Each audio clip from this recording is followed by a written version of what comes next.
بسم اللہ الرحمن الرحیم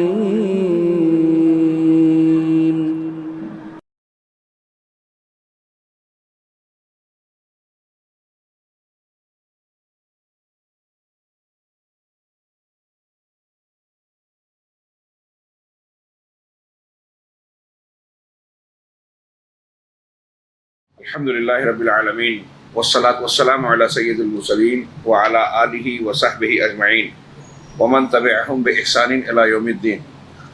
اعوذ باللہ من الشیطان الرجیم. بسم اللہ الرحمن الرحیم. ان اللہ یأمر بالعدل والإحسان وإیتاء ذی القربى وینہی عن الفحشاء والمنکر والبغی یعظکم لعلکم تذکرون. محترم حاضرین، ہمارے سامنے آج سورۃ النحل ہے. یہ مکی صورت ہے جو 128 آیتوں پر مشتمل ہے. اس کا ایک نام النحل ہے. نحل شہد کی مکھیوں کو کہتے ہیں. اس سورہ مبارکہ میں شہد کی مکھیوں اور ان کے چھتا بنانے، گھر بنانے کا، پھر شہد بنانے کا تذکرہ رب العالمین نے بطور انعام و نعمت کے کیا ہے. اور اگر ایک انسان غور کرے تو شہد کی مکھی میں یہ صلاحیت، یہ کام بڑی باریکی سے کرنے کا ہنر نظر آتا ہے. یہ کوئی معمولی بات نہیں ہے. اللہ رب العالمین کی ایک بڑی نعمت کے ساتھ ساتھ یہ اللہ کی طرف سے ایک بہت بڑے غور و فکر کا مقام بھی نظر آتا ہے. شہد کی مکھیاں اللہ کی مخلوقات میں سے ان چنندہ مخلوقات میں سے ہے. مخلوقات میں سے وہ چنندہ مخلوق ہے جن کے یہاں ایک پورا نظام اور سسٹم پایا جاتا ہے. چونٹیوں میں ابھی آج کے تراویح میں سورۃ النمل پڑھی گئی، ان میں چونٹیوں کا اور چونٹیوں کی ملکہ کا اپنے ماتحتوں سے تذکرہ ہے. تحقیقات نے بتایا، جدید دور کی سائنسی تحقیقات نے، کہ ان کے یہاں باقاعدہ سسٹم ہوتا ہے. ان کے گھروں میں جو علاقے ہیں، محلے اور کالونیاں ہوتی ہیں، الگ الگ لوگوں کے الگ الگ حصے ہوتے ہیں. لڑنے والی چونٹیاں، غذا جمع کرنے والی چونٹیاں، دوسری خدمات انجام دینے والی چونٹیاں. کچھ ایسا ہی معاملہ شہد کی مکھیوں میں ہوتا ہے. اور ان میں بھی ایک ملکہ ہوتی ہے جس کی لوگ سماعت کرتے ہیں، دوسری شہد کی مکھیاں، اور پھر ان میں کچھ رس چوس کے آتی ہیں اور شہد بناتی ہیں. اللہ تبارک و تعالیٰ نے اس سورہ مبارکہ میں ذکر کیا ہے کہ ہم نے شہد کی مکھیوں کو ایسا حکم دیا، اور پھر اس کے پیٹ سے مختلف رنگوں کے شہد نکلتے ہیں، مادہ نکلتا ہے جو لوگوں کے لیے بہت ہی مفید ہے. فیہ شفاء للناس، اس میں لوگوں کے لیے شفا ہے. یہ اللہ تبارک و تعالیٰ کی بڑی عجیب و غریب مخلوق ہے. اس میں انسان غور کرے تو بڑے دروس اور سبق ملتے ہیں. اللہ رب العالمین نے اپنے انعام کے طور پر اس کو ذکر کیا کہ اس شہد کی مکھی میں اللہ نے کیسے کیسے اسرار پوشیدہ رکھے ہیں. میں نے خود ایک مرتبہ کسی چینل پہ شہد کی مکھیوں سے متعلق ایک ڈاکٹر کے ریسرچ ورک کا کچھ حصہ سنا تھا، شاید ڈسکوری چینل پر.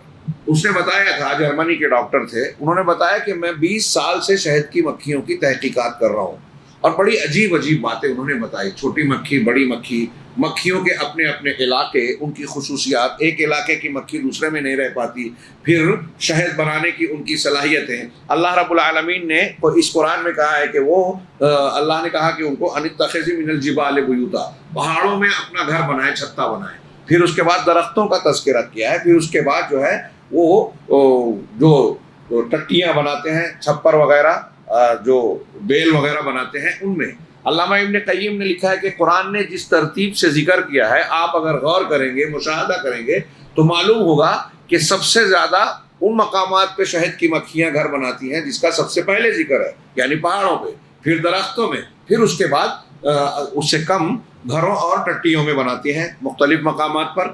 اب آپ یہ تینی جگہوں پر بناتی ہیں. اور تیسرا، ان محقق نے کہا کہ بعض شہد کی مکھیاں درختوں کے باہر بناتی ہیں. کچھ ایسی بھی ہیں چھوٹی مکھیاں جو درختوں کے جو تنے ہوتے ہیں، اس کے کھوکھلے تنے کے اندر سائڈ میں، ان کے آنے جانے سے پتہ چلتا ہے کہ یہاں اندر اس کا چھتا یا گھر ہوگا، اور وہ بہت قیمتی شہد ہوتا ہے. یہ ساری باتیں بتانے کے بعد بھی وہ ڈاکٹر کہتے ہیں کہ یہ سب جاننے کے بعد میں اس بات کا اعتراف کرتا ہوں کہ شہد کی مکھی سے متعلق جو کچھ پچھلے 20 سالوں میں نے ریسرچ کیا، تحقیق کی، وہ میری معلومات میں بہت ہی کم چیز آئی ہے، ابھی بہت کچھ جاننا باقی ہے۔ اللہ رب العالمین کے اس کائنات میں اسرار کا یہی عالم ہے۔ سائنس اور ٹیکنالوجی کا جو معاملہ ہے، اگر آپ غور کریں تو دیکھیں کہ دنیا میں جتنی بھی چیزیں ہیں جو معلومات حاصل کی ہے، وہ ایک بوند ہے، ایک قطرہ ہے، اور اس کے مقابل جو نہیں سیکھا نہیں جانا وہ ایک سمندر ہے۔ پہلے بھی یہی تھا، ابھی کل تذکرہ نکلا کہ بعض چیزیں آج کا ترقی یافتہ انسان جاننے کا دعویٰ کرتا ہے، ہم اور آپ یہ سمجھتے ہیں کہ ماضی کے لوگ بہت ہی جہالت میں، نادانی میں، لا علمی میں تھے، لیکن ماضی کے افراد میں تاریخی اعتبار سے ہم دیکھتے ہیں کہ ان کے پاس بہت سارے نسخے تھے، بہت ساری ٹیکنالوجی تھی، عمارتیں، قلعے بنانے کے ایسے ایسے ہنر تھے جو آج کے لوگوں کے پاس نہیں ہیں۔ تو ایک تو یہ ہے، اور دوسرے اگر پہلے اور آج کے ان سارے لوگوں کی معلومات کو اکٹھا بھی کر لیا جائے تو دنیا کے سلسلے میں ہم یہی کہہ سکتے ہیں کہ اللہ رب العالمین نے جو کچھ کائنات میں بنایا ہے، پیدا کیا ہے، ان مخلوقات میں بھی جتنی چیزیں ہیں اس کے متعلق انسان کا علم جو ہے بہت ہی ناقص، بہت ہی ادھورا، چند % ہے۔ کچھ مادوں کے کچھ خواص، ساری سائنسی تحقیقات کے بعد یہ بالکل دعوے سے کہا جا سکتا ہے کہ انسان نے اب تک کچھ مادوں کے کچھ خواص معلوم کیے ہیں۔ ریڈر ڈائجسٹ میں ایک لمبا چوڑا مضمون سمندری چیزوں کے بارے میں جو شائع ہوا، اور انہوں نے کہا کہ اب تک سمندر کی خزانوں اور سمندر کے راز اور اسرار کے بارے میں انسان نے جتنی بھی تحقیقات کی ہیں وہ زیادہ سے زیادہ 5% معلوم ہوا۔ 5% بھی آدمی اس وقت کہہ پائے گا جب 100% معلوم ہے کہ یہ اتنا ہے، اور حساب کر کے یہ 5% بنتا ہے۔ یہ ایک اندازہ ہے، 5% سے زیادہ انسان کو پتہ نہیں ہے۔ ہمارے اپنے جسم کے اندر ایک PhD کرنے والے طالب نے مجھ کو بتایا تھا کئی سال پہلے کہ انسانی خون میں پروٹین کی، جسم میں جو پروٹین کی قسمیں ہیں تقریباً 2 لاکھ ہے، جس میں سے اب تک انسانوں کو کچھ پروٹینز کی کچھ کام اور ان کے فنکشنز کا علم ہو سکا ہے۔ ابھی بہت سارے پروٹینز کے وجود، ان کی خصوصیات، ان کے فنکشنز اور ان کے بارے میں تفصیلات کا علم نہیں ہے۔ یہ انسان کا علم ہے، اور صبح قیامت تک یہی حال ہوگا کہ کچھ مادوں کے کچھ خواص معلوم ہوں گے۔ اللہ رب العالمین کے یہ اسرار انسان کو دعوت فکر دیتے ہیں، اور بہت ساری چیزوں کے ساتھ، عبرت و نصیحت کے ساتھ اللہ رب العالمین کے احسان و کرم کا بھی پتہ دیتے ہیں، اس کی قدرت کاملہ کا بھی پتہ دیتے ہیں، اس کی ربوبیت عامہ کا بھی پتہ دیتے ہیں۔ بندہ ان چیزوں کے ذریعے سے اللہ رب العالمین کی معرفت حاصل کر سکتا ہے، اس کی عظمت کو جان سکتا ہے، اور پھر اللہ نے قرآن مجید میں اس کے جو اسماء، صفات اور کاموں کا ذکر کیا ہے، اگر ہم اس کو ٹھیک ٹھیک غور کریں تو اللہ رب العالمین کی توحید کو انسان قبول بھی کرے گا، اور وہ جیسے جیسے علم بڑھے گا انسان کے اندر اس کا مادہ بڑھتا جائے گا۔ اللہ تبارک و تعالیٰ نے شہد کی مکھی سے کئی چیزیں نکالی ہیں۔ شہد خود شہد ہے، ہاں، اور وہ جو اس کے چھاتے اور اس کا جو مادہ ہوتا ہے جس کو دانے کہتے ہیں، اور اس کے اندر جو شگوفے ہوتے ہیں، ہم جب صاف کرتے ہیں تو اس میں سے موم نکلتا ہے۔ اور آپ دیکھیے کہ قدرت کی کوئی بھی چیز، یہاں تک کہ جو فضلہ کہلاتا ہے، وہ بھی بیکار نہیں ہے چیز نکمی۔ کوئی زمانے میں انسان نے کوئی بھی چیز سائنسی اعتبار سے بنائی تو اس نے مصیبت مول لے لی۔ پلاسٹک آج ایک مسئلہ ہے، کیمیکلز مسائل ہیں۔ پلاسٹک کی ری پروسیسنگ کرتے ہوئے جب اسے جلایا جاتا ہے تو زہریلی جو ہے گیس نکلتی ہے جو ضائع نہیں ہوتی، اور پیڑ پودے میں بھی جذب ہوتی ہے، انسان کی سانسوں میں بھی جاتی ہے، جانوروں کو بھی متاثر کرتی ہے، اور ہوا میں اس کے اجزاء رہتے ہیں جس سے اوزون کو نقصان پہنچ رہا ہے مختلف گیسز کی وجہ سے۔ انسان کی پیدا بنائی ہوئی چیزیں ایسی ہیں، اور اللہ رب العالمین نے جو کچھ بنایا، ہمارا پیشاب پاخانہ بھی مضر نہیں ہے، فائدہ مند ہے، زمین میں کھاد کے کام آتا ہے، کچھ کیڑے مکوڑے ایسے ہیں جن کی غذا کے کام آتا ہے، اور ایسے بہت سارے فائدے۔ تو اسی طرح شہد کی مکھی کو دیکھیے، شہد ہے، اس کا اپنا بنایا ہوا گھر ہے، اس کے جو دیگر چیزیں ہیں، اور اس کے شہد سے صاف کیے جانے کے وقت جو موم ہوتا ہے وہ دواؤں میں استعمال ہوتا ہے، اور بہت سارے اس کے کام ہیں جو جانکار لوگ جانتے ہیں۔ اسی لیے اللہ تبارک و تعالیٰ نے گویا اس شہد کی مکھی کا خاص ذکر کرتے ہوئے اس سورہ کا نام سورہ النحل رکھا۔ اسی طرح اس سورہ کا ایک دوسرا نام ہے سورۃ النعم، نعمت سے اس کی جمع نعم، یعنی نعمتوں کے ذکر کرنے والی سورت، اس لیے کہ اللہ تبارک و تعالیٰ نے اس سورہ مبارکہ میں اپنی مخلوقات پر جو نعمتیں کی ہیں ان میں سے بہت ساری مخلوقات کا تذکرہ کیا ہے اور دعوت عبرت دی ہے۔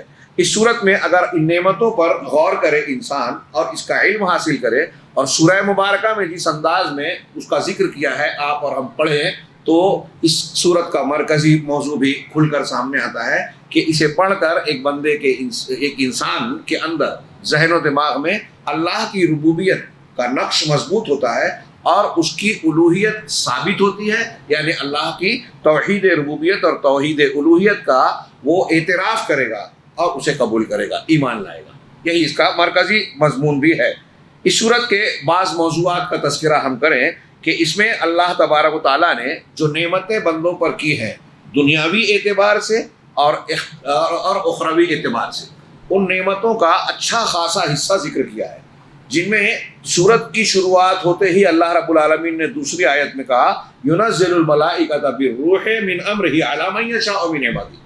آگے سورہ مبارکہ میں اللہ رب العالمین نے کفار و مشرکین سے متعلق بہت سے انتہائی اہم مضمون، میں دیکھتا رہا بار بار کہ آج کس آیت کے، اس میں کئی ایسی آیتیں ہیں جس پر دل چاہتا ہے کہ تفصیلی گفتگو کی جائے۔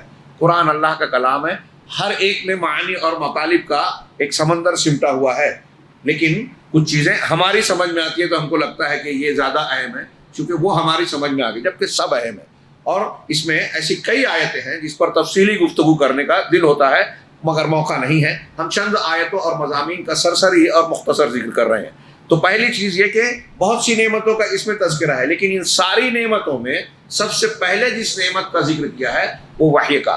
اللہ نے فرمایا کہ اللہ ينزل الملائکۃ بالروح، اللہ فرشتوں کو روح کے ساتھ یعنی وحی کے ساتھ نازل کرتا ہے، اتارتا ہے، من امرہ اپنے حکم سے، علی من یشاء من عبادہ اپنے بندوں میں سے جسے چاہتا ہے اس پر، ان انذروا انہ لا الہ الا انا فاتقوا، اور یہ وحی دے کر انہیں کیا حکم دیتا ہے کہ تم لوگوں کو ڈراؤ۔ انبیاء کرام ڈراتے بھی تھے اور بشارت بھی دیتے تھے، کہیں کہیں کئی مقامات پر مبشرین منذرین کہا گیا، کہیں نذیر بشیر دونوں کہا رسول کو، لیکن اکثر مقامات پر انذار کا ذکر زیادہ ہے، ڈرانے والی بات۔ اگرچہ قرآن حدیث خوشخبریاں بھی دیتی ہے، سہولتیں بھی بتاتی ہے، لیکن انسان کو فطری اعتبار سے آپ غور کریں، ہمارے سامنے ایک نقصان کی چیز ہے، ایک فائدے کی چیز ہے۔ زیادہ اہم کیا ہے، فائدہ حاصل کرنا یا نقصان سے بچنا؟ نقصان سے بچنا۔ ہاں، ایک جگہ ہم کو کوئی فائدہ ملے نہ ملے، ہاں، لیکن نقصان سے ہم محفوظ رہیں، یہ زیادہ اہمیت کی بات ہے۔ اسی لیے حضرت عمر فاروق رضی اللہ تعالیٰ عنہ کا جو قول علامہ ابن رجب نے نقل کیا ہے بعض سندوں سے، وہ کہتے ہیں کہ میں تو چاہتا ہوں کہ اللہ تعالیٰ مجھے جنت دے نہ دے، جنت نہ دے چل جائے گا، جہنم سے بچائے یہ ضروری ہے، مجھے برابر سرابر چھوڑ دے یہ میرے لیے کافی ہے۔ تو نقصان سے بچنا یہ زیادہ اہمیت کا حامل ہے، اور ایک انسان کو نقصانات سے بچانے والی چیز اس کے ڈرانے سے، مطلب نقصان سے بچنے کے لیے تنبیہ کی جاتی ہے۔ انبیاء کرام کا ایک کام ڈرانا ہے، اور اللہ نے اکثر مقامات پر اس کا ذکر کیا کہ لوگوں کو ڈراؤ، توحید نہیں رہے گی، اللہ کے دین کو نہیں قبول کیا، اس قرآن سے آپ اور ہم اعراض کریں گے تو یہ ڈرنے کی بات ہے، بہت بڑا خطرہ ہے، چھوٹا موٹا معاملہ نہیں ہے اور افسانہ نہیں ہے، داستان نہیں ہے، یہ حقیقت ہے۔ چنانچہ اللہ تبارک و تعالیٰ نے اس کا ذکر کر کے وحی کا انذار کا تذکرہ کیا کہ اس وحی کے ذریعے سے ڈرایا جائے۔ یہیں ایک سبق یہ بھی ملا کہ ہمیں لوگوں کو ڈرانا ہے، لوگوں کو سمجھانا ہے، لوگوں کی تربیت کرنی ہے، تو اللہ کی وحی کا استعمال کرنا چاہیے۔ نبیوں کا یہی طریقہ تھا اور اللہ نے اسی مقصد کے لیے اتارا ہے وحی کو، اس کے مقاصد میں سے ایک مقصد بتایا۔ اب آپ قرآن کو چھوڑتے ہیں، حدیثوں کو چھوڑتے ہیں اور بزرگوں کے بغیر صفحات کے واقعات سناتے ہیں، فضائل اعمال ہی بتا رہے ہیں، اور چلیے ٹھیک ہے اگر قرآن و حدیث کی بنیاد پر آپ بتاتے تو غنیمت تھی، لیکن آپ ایسے واقعات بتاتے ہیں، ایسی چیزیں بیان کرتے ہیں، حکایتیں، قصے، کہانیاں جس کا قرآن و حدیث میں کوئی وجود نہیں ہے، بلکہ ایسے بہت سے قصے بیان کیے جاتے ہیں لوگوں کی ترغیب اور ترہیب کے نام پہ، جس کے مضمون قرآن و حدیث سے صراحتاً ٹکراتے ہیں، اور جسے مان لینے پر جو مانتا ہے وہ قرآن و حدیث کی ہدایت کے خلاف ہو جاتا ہے۔ آج مسلمانوں میں یہ بکھرا پڑا ہے معاملہ، اور اس کا کوئی رد کرے، اصلاح کرنا جائے تو انہیں لگتا ہے کہ یہ مسلک کی مخالفت کر رہے ہیں، یہ انتشار پیدا کریں، جبکہ اس جھوٹے واقعات کی بنیاد پر انہوں نے قرآن کی مخالفت کی تعلیم پھیلا رکھی ہے، فرقہ بندی بنا رکھی ہے۔ جو خود گستاخ شریعت ہیں وہ صحیح بات بتانے والوں پر الزام ڈالتے ہیں، اللہ تبارک و تعالیٰ نے وحی کیوں نازل کی؟ آپ اس کو عبث اور بیکار بنا رہے ہو اور اسے چھوڑ کر یہ سمجھتے ہو کہ قرآن و حدیث سے ڈرانے کا، رغبت دلانے کا، شوق دلانے اور خوف دلانے کا کام نہیں ہوگا۔ قرآن اور حدیث میں کمی ہے، آپ کو جھوٹے قصے کہانیوں کی ضرورت پڑتی ہے، اپنے بنائے ہوئے واقعات کی بنیاد پر یہ سمجھتے ہو کہ یہ اثر انداز ہوگا۔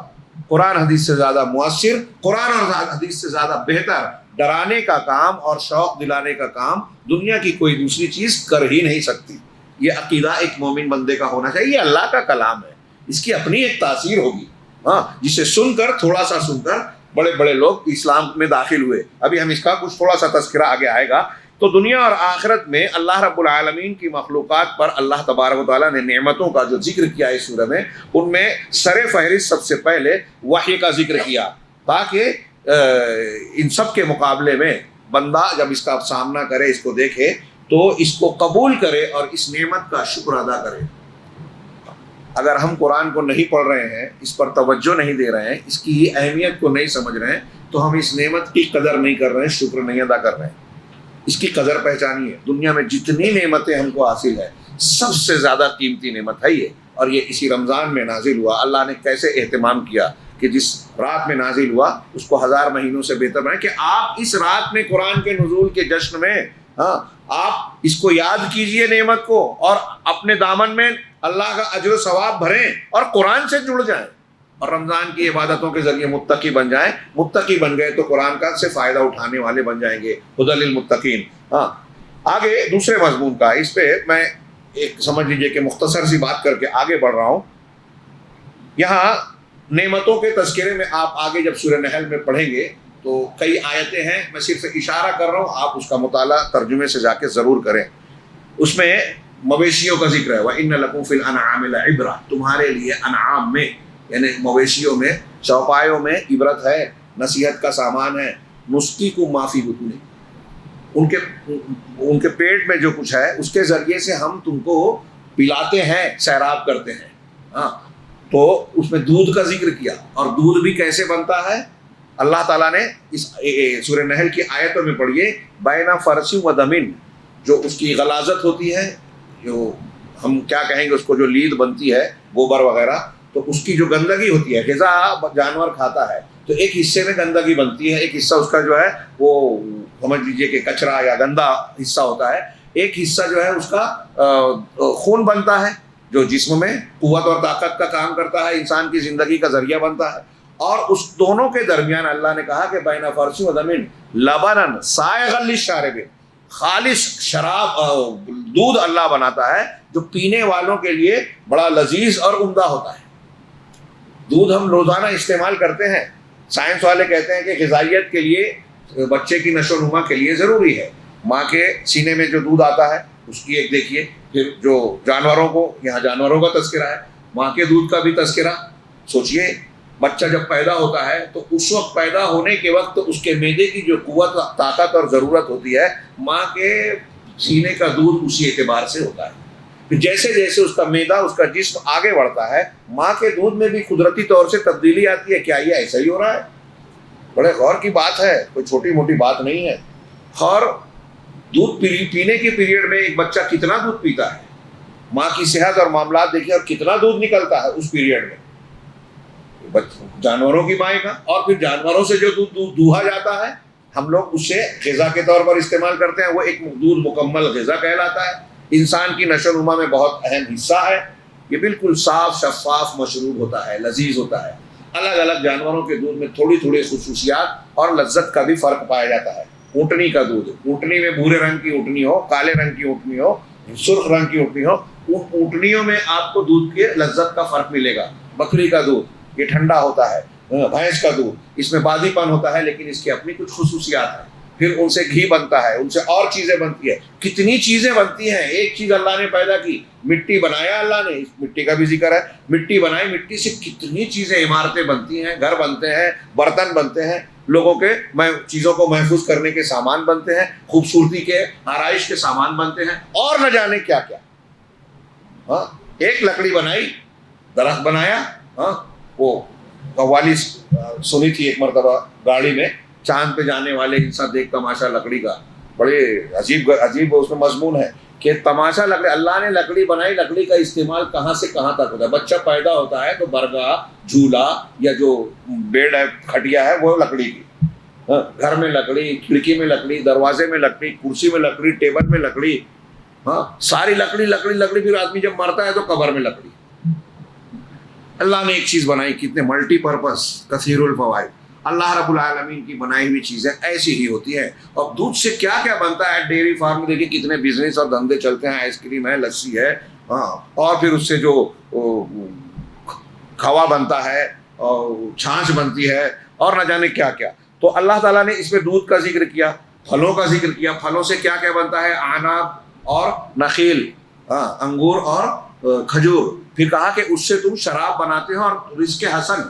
یہ سورہ مکی ہے، جب حرام نہیں ہوئی تھی اس وقت اللہ تعالیٰ نے نعمتوں کے ذکر میں شراب کا بھی ذکر کیا، لیکن اس کا ذکر اس انداز میں کیا کہ اس کی قباحت ہو. یعنی شراب کا ذکر کر کے بعد میں کہا رزق حسن. اس کا مطلب شراب رزق حسن، اچھی روزی، اچھا رزق نہیں ہے. بعد میں یہ مکہ میں تھا، مدینہ میں شراب کو حرام کیا گیا. تو پھلوں کو بنائے. اب پھلوں کو بھی دیکھیے پھلوں سے کیا کیا بنتا ہے. میں نے ابھی دودھ کا بتایا، ایسے آپ غور کر لیجئے تفصیل کے بیان کیے بغیر کیا کیا بنتا ہے. پھر اس میں دوائیں ہیں، غذائیت ہے، اس سے دوائیں بنتی ہیں، مختلف بیماریوں کے علاج کا سامان ہے. ان کے درختوں کی چھالیں، کیا کہتے ہیں، تنے، اس کی بیل، اس کے پتے، ہر چیز جو ہے کسی نہ کسی فائدے میں استعمال ہوتی ہے، ملٹی پرپز ہے. اللہ تبارک و تعالیٰ نے ان کا دودھ کا ذکر کیا، پھلوں کا ذکر کیا، رزق کا ذکر کیا، بیویوں کا ذکر کیا، سمندر کے جانوروں کا، اور یہ ذکر کیا کہ اس سے تم جو ہے زیور کی چیزیں نکالتے ہو. سمندر سے لحم طری یعنی تازہ گوشت ملتا ہے، اس کا تذکرہ کیا کہ یہ بھی اللہ رب العالمین نے انتظام کیا. اگر کوئی سمندر کے سفر پہ ہے تو سفر کرتے کرتے، خشکی پہ نہیں ہے، کھیتی باڑی وہاں نہیں ہے، لیکن وہاں پانی میں اس کو اپنی غذا مل جائے گی، ہاں، اپنے گزار اور بسر کا سامان مل جائے گا. اللہ رب العالمین نے اس طرح غذائیں اور غذائیت کی چیزیں کائنات کے ہر حصے میں بکھیر رکھی ہے. آپ ریگستان میں رہتے ہیں اور معلومات ہے تو ریگستان میں بھی اللہ تبارک و تعالیٰ کی جانب سے آپ کو دسترخوان مل جائے گا، مطلب کھانے کا انتظام مل جائے گا. برف میں ہے جہاں پانی یا سبزی نظر نہیں آتی، وہاں بھی آپ کو انتظام مل جائے گا. عام زندگی میں تو ہم جیتے ہی ہیں، کہیں بھی رہیں کسی بھی ماحول میں، اس علاقے میں رہنے والے جانوروں اور ان کے مطالعے سے پتہ چلتا ہے کہ وہاں ان کی غذائیں موجود ہیں، وہاں ان کے اندر ایسی صلاحیتیں موجود ہے کہ بدلتے ہوئے موسم، سخت گرمی ہو یا پھر -30 ڈگری تک کی سردی ہو، ہاں، وہاں کے رہنے والے اپنے جینے کا انداز جانتے ہیں. اور اللہ رب العالمین نے یہ صلاحیت، یہ قوت ان کے اندر ودیعت کی ہے. یہ اللہ کی نعمتیں ہیں جس پر ہم غور کریں تو اچنبھے میں رہ جائیں. پھر اللہ نے ذکر کیا کہ اللہ نے تمہارے لیے گھر کا سامان دیا، جانوروں کو دیا، تو اس کے ساتھ میں جانوروں سے دودھ بھی نکلتا ہے، چمڑے بھی نکلتے ہیں. ان چمڑوں سے لوگ گھر بناتے ہیں، خیمے بناتے ہیں. ایسے خیمے اور رہائش گاہیں کہ سفر کا دن ہو یا رہائش کا، ان دنوں میں آسان ہوتا ہے، اس کو لگانا بھی آسان ہوتا ہے، اس کو لے کر چلنا بھی آسان ہوتا ہے. پھر بیوی بچے دیے، اس سے تمہارے بیٹے، پوتے، پوتیاں، ہاں، بیٹیاں، نواسے، نواسیاں، یہ سلسلہ چلتا ہے، تمہاری نسلیں چلتی ہے. یہ اللہ رب العالمین کی نعمتوں کا بڑا زبردست ذکر ہے. تفصیل و بعض النعم، اللہ تعالیٰ نے بعض نعمتوں کی تفصیل بیان کی تاکہ ان کو جانا جائے اور یہ علم حاصل ہو کہ اللہ تبارک و تعالیٰ مخلوق سے کتنا قریب ہے، ہماری ضرورتوں کو کتنی دقیق انداز میں جانتا ہے. وہی خالق ہے، وہ مخلوق کو باریک بینی سے جانتا ہے اور ان کے سارے معاملات کو محبت اور نرمی کے ساتھ ان کے انجام دے رہا ہے. اس کی رحمت ہمارے ساتھ ساتھ ہماری ضرورتوں کو پورا کر رہی ہے. ایسے رب کو کیوں فراموش کرنا، ناشکری کرنا، اس کو بھول جانا، اس کی کتاب اور اس کے حکم کو فراموش کر دینا، یہ تو انتہائی ناشکری کی بات ہے. آپ کو کوئی اگر آپ کے ساتھ احسان کرتا ہے تو فطرت آپ کی کہتی ہے کہ آپ اس کا احسان مانیں. کچھ نہیں کر سکتے تو کم سے کم شکریہ ادا کریں زبانی طور سے. اللہ رب العالمین کی یہ نعمتیں جو شب و روز ہر سانس ہم استعمال کر رہے ہیں اور اس کو بھول جائیں، اس کا حکم نہ مانیں، یہ بہت بڑی بے وفائی ہے. تیسرا مضمون، یہ متعدد آیتوں کے مضمون کو میں نے بہت ہی اختصار سے اشارتاً ذکر کیا. اسی طرح اس سورہ مبارکہ میں اللہ تبارک و تعالیٰ نے ان لوگوں کو جو نعمتوں کو دیکھنے کے باوجود اللہ کی دلیلوں، اس کی ربوبیت و الوہیت کی شان کو دیکھ کر، دلیلوں کو جان کر بھی نہیں مانتے، قبول نہیں کرتے، ایمان نہیں لاتے.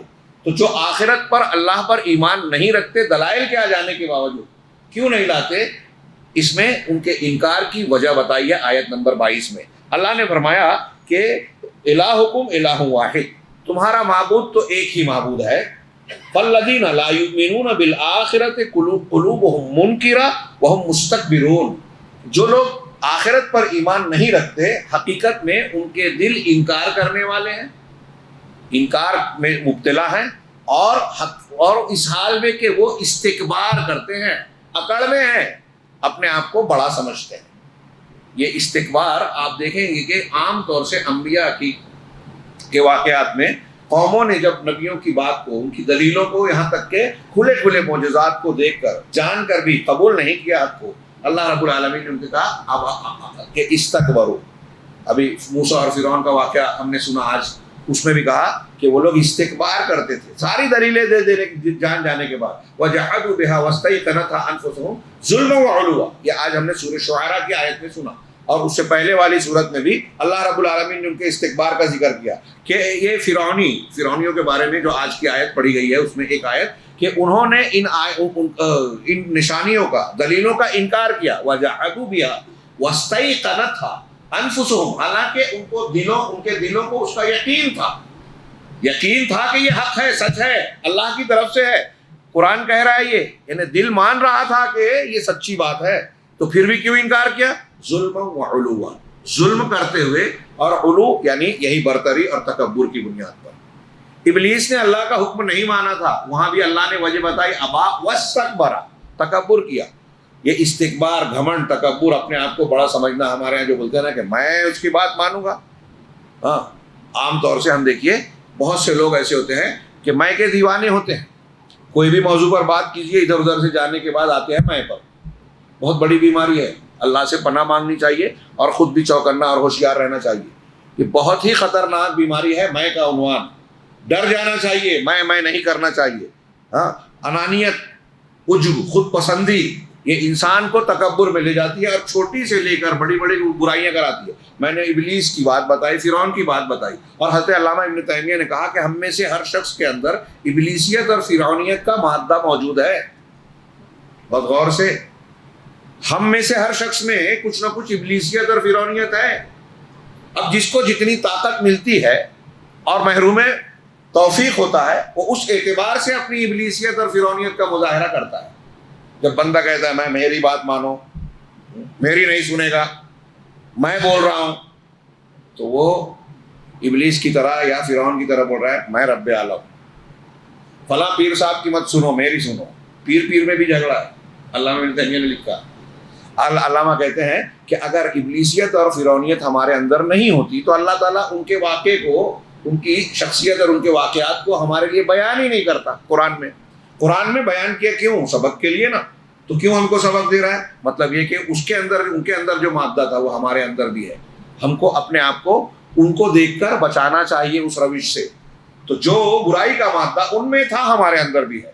ہمارا اللہ تعالیٰ جو امتحان لے رہا ہے اس فرعونیت، ابلیسیت اور استکبار کے مادے کو دبا کر تواضع اختیار کر کے اللہ تعالیٰ کے سامنے جھک جانا، اس کے حکم کے سامنے سر جھکا دینا، یہ ہے بندگی. چنانچہ اللہ تعالیٰ نے وجہ بتائی کہ جو لوگ انکار کی روش اختیار کرتے ہیں، میں نے کہا بڑے سے لے کے چھوٹا.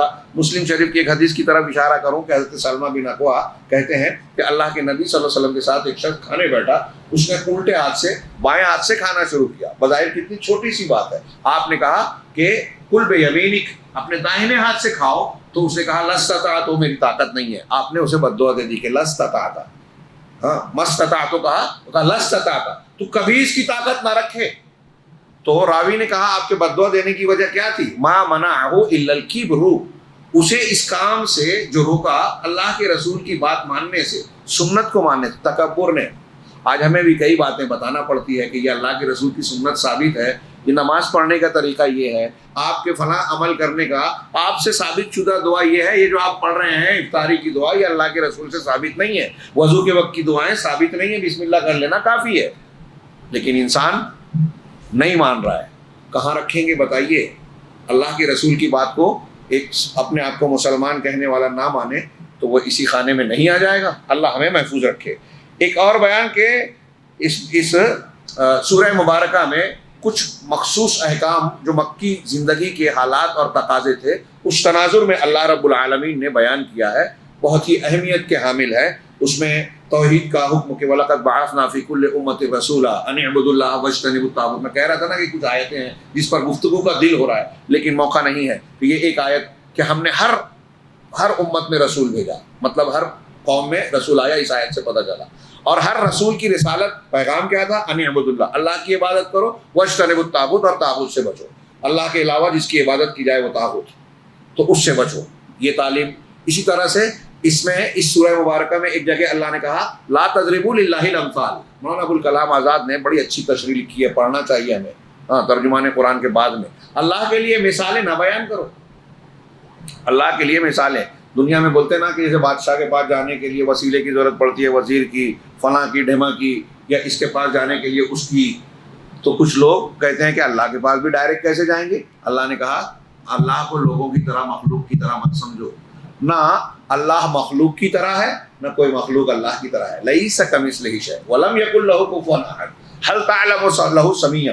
یہ سارے قرآن کے ٹکڑے ہیں، آیتوں کے ٹکڑے ہیں. اس کے جیسا کوئی نہیں ہے، اس کا کوئی کفو نہیں ہے، ہمسر نہیں ہے. کیا تمہیں اللہ کا کوئی ہم نام ملتا ہے؟ اللہ کا کوئی ہم نام یعنی جو اللہ کے ناموں کی اور اس کی صفات کی خصوصیات کا حامل ہے، اللہ کے سوا کوئی نہیں. تو اس کی مثال کیوں دے رہے ہو؟ بادشاہ ہم کو نہیں پہچانتا، میں نے اس سے پہلے اس پر تفصیلی بات کی ہے. اللہ بھی نہیں پہچانتا کیا؟ بادشاہ کو ہمارے بارے میں نہیں معلوم، اللہ کو بھی نہیں معلوم ہے کیا؟ کوئی وسیلہ بیچ میں ڈالتے ہیں بادشاہ کے پاس، تو وسیلہ وزیر بولتا ہے میں اس کو جانتا ہوں، یہ اچھا ہے، ایماندار ہے، محنتی ہے، فلاں فلاں ہنر کا مالک ہے. یہ وزیر بادشاہ کو بتا رہا ہے جو بادشاہ کو نہیں پتا تھا. تو کیا کوئی قبر والا، کوئی پیر، کوئی ولی ہمارا سفارشی اللہ کو یہ بتائے گا ہمارے بارے میں کہ میرے گھر میں بچہ نہیں ہو رہا ہے، میرے گھر میں بیماری ہے، میں مقروض ہوں، میں فلاں ہوں؟ اللہ کو نہیں معلوم ہے، یہ بیچ والے بتائیں گے. تو اللہ کے لیے مثالیں مت دو. اس پر جو گفتگو کی ہے کہ اللہ رب العالمین کی صفات ہیں لیکن اللہ کسی کے جیسا نہیں ہے. دنیا میں ایک بہت بڑی گمراہی جو مسلمانوں میں بھی آئی وہ یہ ہے کہ اللہ رب العالمین کی ذات و صفات کے بارے میں افراط و تفریط کا شکار ہو گئے، گمراہ ہو گئے. بہت اہم ٹاپک ہے یہ، اس پر مستقل دروس ہونے چاہیے کسی کتاب کا. میں چاہوں گا حاضرین سے کہ اپنے بچوں اور خود کو بھی علماء کے ساتھ بیٹھ کر کسی کتاب کا اللہ کے اسماء و صفات سے متعلق درس لے گئے. بڑا شاندار ٹاپک ہے. میں نے اس سے پہلے ایک کال ذکر کیا تھا کہ وہ مسکین ہے دنیا میں. بعض سلف نے کہا کہ دنیا کے مساکین ہیں وہ لوگ جو دنیا میں آئے اور دنیا کی سب سے لذیذ نعمت کا مزہ چکے بغیر چلے گئے.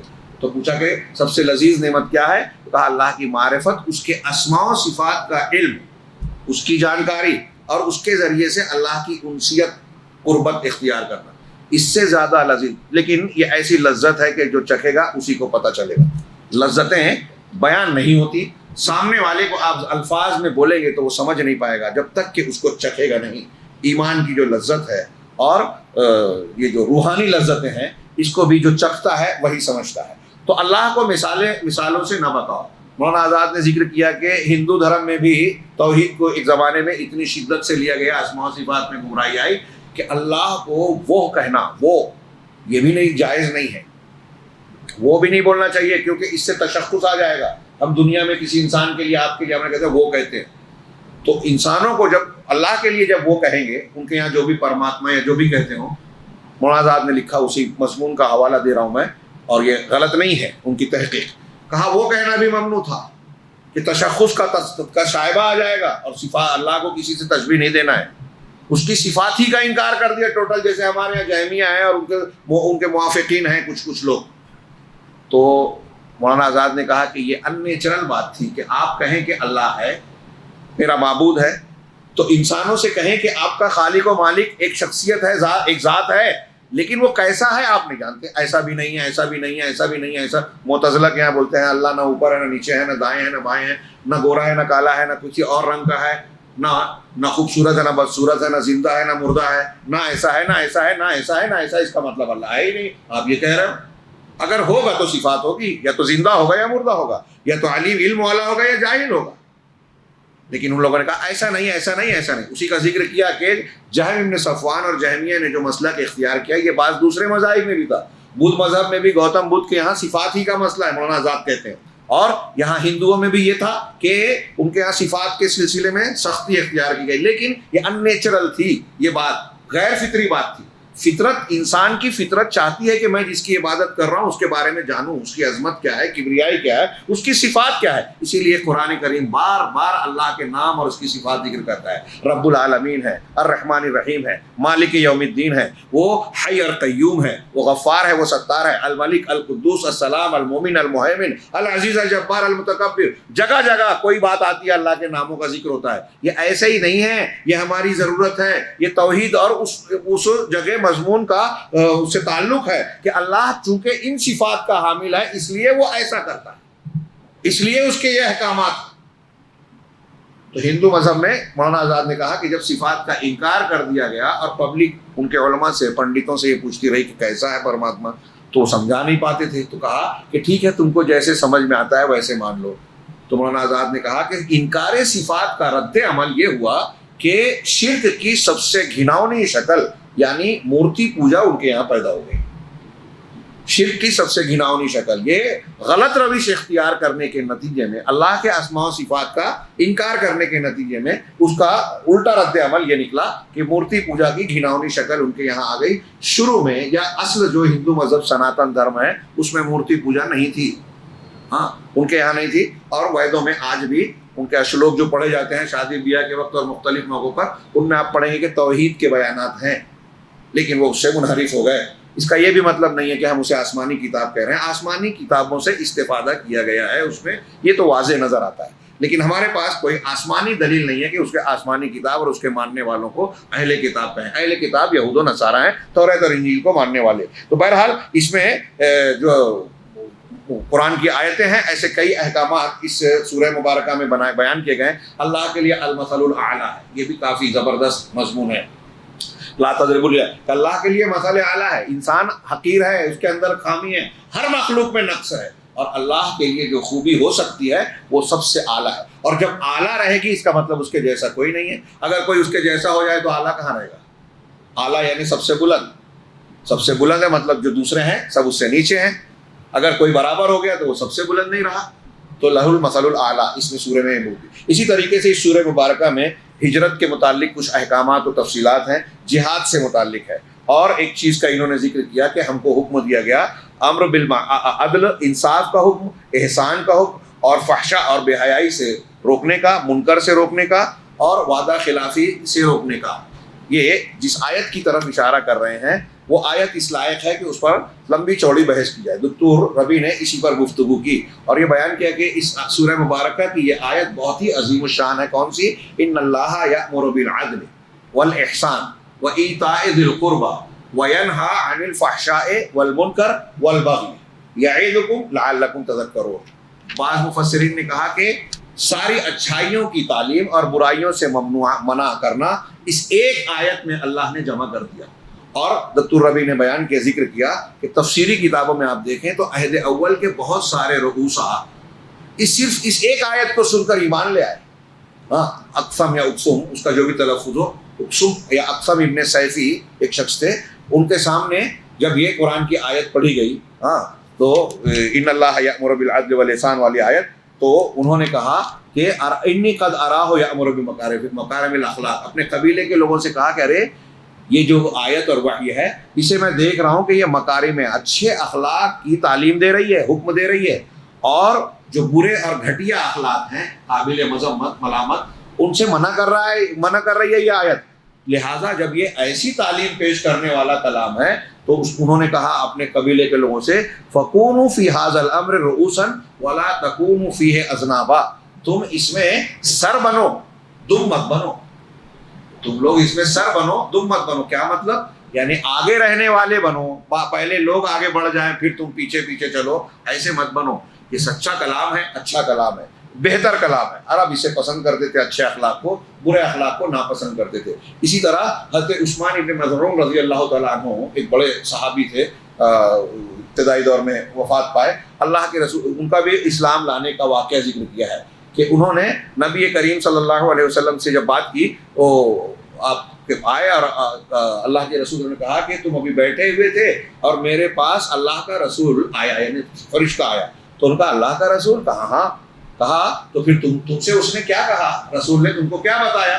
اللہ کی طرف سے کیا پیغام لایا؟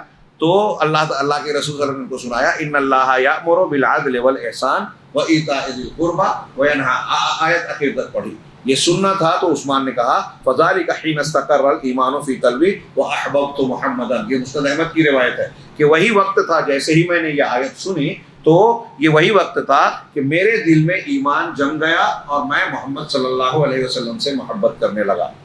ہاں یہ آیت بہت ہی جامع ہے. میں بہت ہی اختصار سے اشارہ کروں، آپ غور کیجئے. اللہ تعالیٰ کہہ رہا ہے عدل کا، اللہ تمہیں عدل کا حکم دے رہا ہے. عدل کا ایک معنی انصاف، ظلم کی ضد، جس کو قسط بھی کہتے ہیں.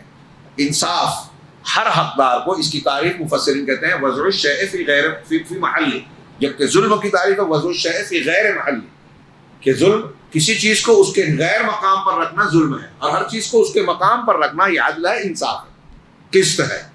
انصاف کا بھی ایک ترجمہ کیا، شاید میں بعد میں بھول جاؤں. ایک ترجمہ یہ بھی کیا ہے، کچھ لوگوں نے مانا کیا ہے کہ اللہ تمہیں اعتدال کا حکم دیتا ہے، یعنی کسی بھی معاملے میں نہ حد سے آگے بڑھو نہ حد سے پیچھے ہٹو، درمیان میں ٹھیک ٹھیک جو مناسب راستہ ہے اعتدال کے ساتھ اسے اختیار کرو. یہ بھی دین کی خوبی ہے. ہر معاملے میں افراط و تفریط گمراہی بنتا ہے، عقیدے میں، عمل میں، عبادت میں، شخصیات میں. اعتدال سے ہٹے گمراہی آ گئی، عقیدہ بگڑ گیا، عمل بگڑ گیا. اسی طریقے سے عدل. اب اللہ کے حق سے لے کے چھوٹے چھوٹے معاملات تک دیکھیے، وہ میاں بیوی کا معاملہ ہو، بیوی بچوں کا معاملہ ہو، گھر کا معاملہ ہو، ہر جگہ عدل کی ضرورت ہے. اللہ نے عدل کا بہت مضبوط، اس سے پہلے سورہ نساء کے ضمن میں نے گفتگو کی ہے، عدل کی تاکیدی حکم دیا ہے، اور کہا کہ اور یہ مقولہ بھی سنا کہ آسمان اور زمین کا نظام عدل و انصاف سے قائم ہے. جب ہر چیز اس کے مقام پر ہوگی تبھی ٹھیک ٹھیک چلتی ہے. ایک چھوٹی سی مشین میں جو پرزہ جہاں کا ہے اگر وہاں سے ہٹا دیا جائے تو وہ چیز ٹھیک سے نہیں چلتی. ایسے ہی کائنات کا نظام چل رہا ہے. عدل اللہ تبارک و تعالیٰ کے ساتھ یہ ہے کہ اس کو اس کا حق دیا جائے. اس کا حق کسی اور کو اگر دیا گیا، عبادت میں، ربوبیت میں، اسماء و صفات میں، اللہ عالم الغیب و شہادہ ہے، کسی اور کو ویسا مان لیا عالم الغیب، نبی کو، 12 اماموں میں سے 12 کو یا 6 کو یا کسی کو، پیر صاحب کو، فلاں کو. اللہ مردوں کو زندہ کرنے والا ہے، کسی اور کو مان لیا. اولاد دینے والا اللہ ہے، کسی کو مان لیا. یہ سب سے بڑا ظلم ہوا. اگر اس ظلم پہ توبہ کیے بغیر بندہ مر جائے تو کبھی جہنم سے نہیں نکلے گا، کتنی بھی نیکیاں دوسری کی ہو.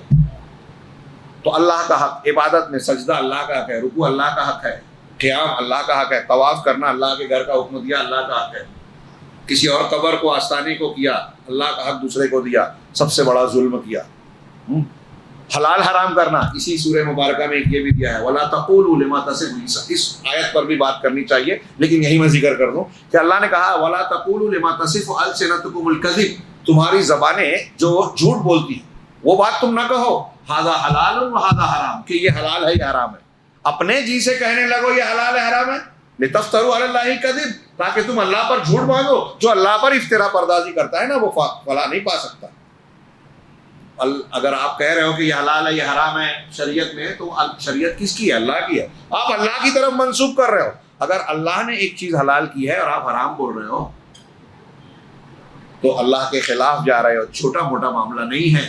اور آج ہمارے یہاں کتنے مفتیان فتویٰ دیتے ہیں کوئی مسلک کی بنیاد پر، یہ جانتے ہوئے کہ اللہ تعالیٰ نے حلالے کو، اللہ کے رسول نے لعنتی کام کہا ہے یہ حرام ہے، کہتے ہیں ہمارے مسلک میں اجازت ہے. سود حرام ہے، قرآن میں صاف ہے، ہمارے مسلک میں یہ ہے کہ ایسے ایسے حالات ہو تو جائز ہو جائے گا. راستہ نکالتے ہیں حرام کو حلال کرنے کا یہودیوں کی طرح، کھلواڑ کرتے ہیں شریعت کے ساتھ. تو پھر آپ رمضان المبارک میں قرآن اتنے اہتمام سے پڑھ رہے ہو، یہ تراویح میں دوسرے مقامات پہ تلاوت کر رہے ہو، بیکار ہے، گلے کے نیچے نہیں اتر رہا ہے. قرآن کہہ رہا ہے سود کو اللہ نے حرام کیا اور آپ توبہ کرنے کے لیے تیاری نہیں ہے، اعتکاف میں بیٹھ کر بھی سودی حساب کر رہے ہیں. تو یہ ایک چیز کہ اللہ کا حق ہے، اللہ کا حق کسی کو دیا، کسی پیر کو، امام کو، بزرگ کو یہ سمجھ لیا کہ وہ جسے حلال کہیں حلال، وہ جسے حرام کہیں حرام، تو یہ آپ نے اللہ کا حق اسے دے دیا. تو یہ سب سے بڑا ظلم ہے. اللہ کے ساتھ انصاف توحید ہے. کائنات کا سب سے بڑا انصاف توحید، کائنات کا سب سے بڑا ظلم شرک. اس کے بعد رسول کا جو حق ہے رسول کو دو. اللہ کے رسول کو ہم رسول کہہ رہے ہیں، لیکن رسول کی حدیث کے مقابلے میں امام کی بات مان رہے ہیں، دادا کی بات مان رہے ہیں، پیر صاحب کی بات مان رہے ہیں. یہ رسول کے مقام کے ساتھ ظلم ہے. اس کے درجات ہو سکتے ہیں کبھی کفر سے کم درجے کا گناہ کبیرہ، کبھی چھوٹا، جیسی آپ کی حیثیت ہے. یہ رسول کے ساتھ ہے. ماں باپ کا حق ہے، ان کو ادا کرنا انصاف کا تقاضا ہے، بچوں کا حق ہے. اور اب مختلف مقام پر دیکھیے کہ آپ کی کئی اولاد ہے، اولاد میں انصاف کرنا ہے. اللہ کے رسول کے ایک صحابی نے ایک بیٹے کو گھوڑا غلام دیا، اور ان کی بیوی نے کہا تھا، اور اللہ کے رسول کے پاس گیا، کہا آپ گواہ بن جائے. کہا آپ کی اور بھی اولاد ہے؟ کہا ہاں. کہا سب کو دیا؟ کہا نہیں. کہا میں ظلم پر گواہ نہیں بن سکتا. اپنی اولاد کے سلسلے میں انصاف کرو، اولاد کے بارے میں انصاف کرو. آپ نے 2-3 مرتبہ کہا، بخاری مسلم کے مختلف الفاظ کے ساتھ یہ حدیث مروی ہے. اولاد میں انصاف کرنا ہے. ایک سے زیادہ بیویاں اگر ہیں ان میں انصاف کرنا ہے. ہاں، اگر آپ کسی ادارے کے، مسجد کے، حکومت میں ذمہ دار ہیں، آپ 2 جھگڑوں کے بیچ میں پنچ اور فیصل ہیں، تب انصاف کرنا ہے. ہمارے یہاں لوگ بڑے دھڑلے سے اور جرأت سے بولتے ہیں کہ قرآن حدیث ہم کو نہیں معلوم، ہم آپ کے درمیان ایک فیصلہ کریں گے، ماننا پڑے گا. کیوں ماننا پڑے گا؟ آپ کون ہیں؟ اور اگر آپ کو قرآن حدیث نہیں معلوم ہے تو آپ فیصل کیسے بن رہے ہیں؟ بننا ہی نہیں چاہیے، ڈرنا چاہیے. ہم امام حنیفہ، امام فلاں کے بارے میں پڑھتے ہیں کہ بادشاہ نے کہا قاضی بن جاؤ، کہا نہیں بن سکتا، نہیں بنوں گا. کیوں انکار کرتے تھے؟ ڈرتے تھے کہ غلط فیصلہ کیا اللہ کے یہاں بچیں گے نہیں، اور ہم جاہل ہو کے فیصلے کریں. قرآن حدیث نہیں معلوم ہے، ہمارا فیصلہ مانو. کتنے لوگ اس طرح کر رہے ہیں کہ علم نہیں ہے. ایسے ہی ہمارے یہاں ان کو بھی ڈرنا چاہیے جو آدھی ادھوری کتابیں پڑھ رہے ہیں، گوگل سے یا کسی سے کوئی آدھی ادھوری تعلیم حاصل کی، علماء سے باقاعدہ اصولی تعلیم حاصل نہیں کی اور فتوے دے رہے ہیں. دعوت و تبلیغ کا کام بلغوا انی ولو آیا. ٹھیک ہے، آپ کو 1 آیت معلوم ہے تو 1 آیت بتائیے، 2 آیت معلوم ہے 2 بتائیے، 4 معلوم ہے تو 10 مت بتائیے. اور وہی کر رہے ہیں لوگ. جب آپ کو نہیں معلوم تو اگر آپ بتا بھی رہے ہیں تو دعوت و تبلیغ کا باقاعدہ کام کر رہے ہیں تو علماء کی سرپرستی میں کریں. فتویٰ مت دیجیے، جو آپ کو نہیں معلوم ہے وہ مت بتائیے. نہیں معلوم ہے تو مجھے نہیں معلوم ہے کہیے. لیکن ہمارے یہاں لوگ کر رہے ہیں، اور یہ چھوٹا موٹا فتنہ نہیں ہے، بہت بڑا ہے. قیامت کی نشانی ہے کہ چھوٹوں سے لوگ علم لیں گے. اسی طریقے سے یہ العدل کی بات کر رہا تھا، بات لمبی ہو رہی ہے، سمیٹ دیتا ہوں کہ انصاف ہر چیز کو اس کے حق پر رکھنا. اللہ نے عدل کا حکم دیا، ہر حقدار کو حق دیا جائے. حکومت والوں کو قرآن کی آیت اگر سمجھ جائیں اور استعمال کر لیں، پڑھ لیں، مان لیں، تو سیاست کا اور حکومت کرنے کا ڈھنگ آ جائے گا. یہ جو ظلم کر رہے ہیں، کسی کے گھر پہ بلڈوزر چلا رہے ہیں، کسی کے ہاتھ میں ملک کی چیزیں بیچ رہے ہیں، اور کسی کو غریب سے غریب تر کر رہے ہیں، کسی کو اس کے حقوق سے محروم کر رہے ہیں، اور نہ جانے کیا کیا سب کر رہے ہیں. یہ ظلم ہے، اور ظلم کبھی پھلتا نہیں ہے. علامہ ابن تیمیہ نے قول نقل کیا کہ اللہ تبارک و تعالیٰ کفر کے ساتھ حکومت کو واقعی چھوڑ دیتا ہے، لیکن ظلم کے ساتھ نہیں چھوڑتا. لیکن ظلم کے کچھ سال گزرتے ہیں تو ہمیں یا ظالم کو ایسا لگتا ہے کہ بہت لمبی عمر ہے، کامیاب ہو رہا ہے. کامیاب تو ہو ہی نہیں سکتا، انجام اس کا ٹھیک نہیں ہوگا. تو یہ عدل کا معاملہ ہے. اس کے بعد احسان حسن سلوک. اللہ کے ساتھ احسان عبادت میں، اس طرح عبادت کرو کہ اللہ کو دیکھ رہے ہو، نہیں تو وہ تمہیں دیکھ رہا ہے. یہ اللہ کے ساتھ احسان. بندوں کے ساتھ احسان، جانوروں کے ساتھ احسان. بندوں میں ماں باپ ہیں، دوسرے ہیں، ہر ایک کے ساتھ حسن سلوک. احسان کا درجہ حسن سلوک اور اچھائی یہ عدل سے اوپر ہے. اگر آپ کسی کو 100 روپیہ دینا ہے، 100 سے بڑھا کر 110 دے رہے ہیں تو 10 روپیہ خوشی سے دے رہا ہے، یہ احسان ہے. 100 روپیہ انصاف ہے، 110 احسان ہے. یہ میں نے سمجھانے کے لیے مثال دی جو اس سے پہلے بھی بیان کر چکا ہوں. وَإِيتَاءِ ذِي الْقُرْبَى، اور قرابت دار جو رشتہ دار ہیں ان کے حقوق کو انجام دو، ان کے ساتھ حسن سلوک کرو. یہ تیسرا حکم ہے کہ رشتوں کا خیال رکھا جائے، اس کا بہت لحاظ، رشتوں کی بہت تاکید کی گئی ہے. رشتہ کاٹنے والا جنت میں نہیں جائے گا. لا يدخل الجنة قاطع، بخاری کی روایت ہے. رشتہ کاٹنے والے کی دعا قبول نہیں ہوتی. اور اگر آپ عمر میں رزق میں اضافہ چاہتے ہیں، بخاری مسلم کی حدیث ہے، تو چاہیے کہ آپ رشتے کو جوڑیں، صلہ رحمی کریں. تو وَإِيتَاءِ ذِي الْقُرْبَى وَيَنْهَى، اور اللہ منع کرتا ہے عن الفحشاء، فحشاء سے، بے حیائی سے، بڑے بڑے گناہوں سے، گندگی سے، ننگی فلموں سے، ننگی تصویروں سے، ننگی باتوں سے، عشق و معاشقے سے، زنا بدکاری سے، ہم جنسی سے، سب آ گیا فحشاء میں، ہر قسم کی بے حیائی، بے پردگی. تو فحشاء سے وَيَنْهَى عَنِ الْفَحْشَاءِ وَالْمُنْكَرِ، اور منکر ہر وہ چیز جو ناپسندیدہ ہو، شریعت نے جس کو گناہ قرار دیا ہو، برائی قرار دیا ہو، وہ سب منکر ہے، اللہ اس سے منع کر رہا ہے. اب وہ سب سے پہلے شرک ہے، پھر بدعت ہے، پھر کبیرہ گناہ ہے، پھر حقوق العباد میں لوگوں کے ساتھ ناانصافیاں، مظالم اور غیبت، چغلی، جھوٹ، ساری برائیاں، کسی کو تکلیف دینا راستوں میں کہیں بھی، وہ ساری چیزیں آ گئی منکر میں. وَيَنْهَى عَنِ الْفَحْشَاءِ وَالْمُنْكَرِ وَالْبَغْيِ، اور لوگوں پر ظلم و زیادتی کرنے سے منع کرتا ہے. یہ آیت 3 چیزوں کا حکم اور 3 چیزوں سے ممانعت. آپ دیکھیں کہ اخلاقیات اور انصاف کے جتنے بھی اچھائیوں کے تقاضے ہیں اور برائیوں سے بچنے کے سب اس آیت میں سمٹ جاتے ہیں. اللہ نے فرمایا کہ یعظکم لعلکم تذکرون. اللہ تم کو واعظ کر رہا ہے، نصیحت کر رہا ہے تاکہ تم سمجھ جاؤ، سیکھ جاؤ، سدھر جاؤ. ہاں اس کے بعد یہ بتایا کہ کفر نعم میں، نعمتوں کا انکار کرنے میں لوگوں کی حالتیں الگ الگ ہیں. اس میں آیت نمبر 58، 73، 101 وَإِذَا بُشِّرَ أَحَدُهُم بِالْأُنثَىٰ ظَلَّ وَجْهُهُ مُسْوَدًّا وَهُوَ كَظِيمٌ کہ کچھ انسان ایسے ہیں کہ جب انہیں لڑکی کے پیدا ہونے کی بشارت دی جاتی ہے تو اس کا چہرہ سیاہ ہو جاتا ہے اور وہ تھکا ماندہ، اس کا دل جو ہے وہ تنگ ہو جاتا ہے، تنگ دل، حرج میں محسوس، انقباض محسوس کرتا ہے. بتائیے بچی، اس آیت سے پتہ چلا کہ بیٹی نعمت ہے، بیٹی بھی نعمت ہے، لیکن کچھ لوگ اس نعمت کو نعمت نہیں سمجھتے، آر کی وجہ سمجھتے ہیں. اور بہت بڑی نعمت ہے، چھوٹی نہیں ہے. ہاں اللہ کے نبی صلی اللہ علیہ وسلم کو 4 بیٹیاں ملی، 3 بیٹے 4 بیٹیاں. تو ایک نعمت کا انکار کرنے والے وہ ہیں. اور اسی طرح وَيَعْبُدُونَ مِن دُونِ اللَّهِ مَا لَا يَمْلِكُ لَهُمْ رِزْقًا رِزْقًا مِنَ السَّمَاءِ. یہ کچھ ایسے لوگوں کی عبادت کرتے ہیں کہ جو آسمان و زمین سے ان کے رزق کے مالک اور اختیار نہیں ہے، کچھ کرتے بھی نہیں ہیں اور ان کو جو ہے اپنا معبود بنا رکھا ہے. ہاں آپ دوسرے کو اپنا ابا بولیں تو کیسے چلے گا؟ ہاں تو جس کا جو حق ہے وہ دیا جائے، یہ بھی کفران نعمت ہے. اللہ روزی دے رہا ہے، آپ اس کو نہیں پہچان رہے، جو نہیں دے رہا ہے اس کے سامنے جھک رہے ہیں. اسی طریقے سے ایک آیت، یہ 53 نمبر کی آیت میں وَمَا بِكُم مِّن نِّعْمَةٍ فَمِنَ اللَّهِ، جو بھی تمہارے پاس جو بھی نعمت ہے سب اللہ کی جانب سے ہے. ہاں ثُمَّ إِذَا مَسَّكُمُ الضُّرُّ فَإِلَيْهِ تَجْأَرُونَ. اور جب تمہیں کوئی تکلیف مصیبت آتی بھی ہے تو تم اسی کی طرف گڑگڑاتے ہو، ہاں اسی کی طرف پلٹتے ہو. ثم اذا کشف الضر عنکم اذا فریق منهم یشرکون. لیکن جب اللہ تمہاری مصیبت کو، تکلیف کو دور کر دیتا ہے، اس کو اللہ سے مانگتے ہو، دعائیں مانگتے ہو کہ بچا لے، مصیبت سے نجات دے دے، اور اللہ جب نجات دے دیتا ہے تو پھر تم میں سے ایک جماعت ایسی ہے جو شرک کرنے لگتی ہے. یہ الگ الگ لوگوں کے کفران نعمت، کفر اللہ کی بے وفائی، نافرمانی، غداری کا نمونہ اس سورہ کریمہ میں نظر آتا ہے. اسی طرح ایک مضمون یہ ہے کہ اس سورہ مبارکہ میں حضرت ابراہیم علیہ السلام کو توحید کے نمونے کے طور پر نعمتوں کا جو ذکر کیا جا رہا ہے اور ناشکروں کا ذکر کیا گیا، اس میں حضرت ابراہیم کو نعمتوں کے شکر گزار کی حیثیت سے پیش کیا گیا ہے کہ کیسے اس شکر گزاری کرتے ہوئے، توحید کے تقاضوں کو پورا کرتے ہوئے اکیلے ایک امت تھے. اللہ نے فرمایا اس سورہ میں کہ ان ابراہیم کان امہ، یقیناً ابراہیم ایک امت تھے. امت کا کئی ترجمہ کرتے ہیں، قائد، پیشوا تھے، امام تھے، ہاں جامع الکمالات، یعنی بہت ساری بھلائیوں کو اپنے اندر اکٹھا کیے ہوئے تھے. ہاں تو اللہ، حضرت ابراہیم ایک امت تھے، قانتاً للہ، لوگوں کو خیر کی تعلیم دینے والے بھی تھے، قانتاً للہ، اللہ کی فرما برداری کرنے والے تھے. ایک لفظ آتا ہے عربی میں موتی اور ایک ہے قانت، دونوں کا ترجمہ اردو میں کرتے ہیں فرما بردار، لیکن دونوں میں فرق یہ ہے کہ قانت کا معنی یہ ہے کہ جو مسلسل فرما برداری کرے، ایک ٹائم میں فرما برداری کرے، دوسری ٹائم میں نہ کرے.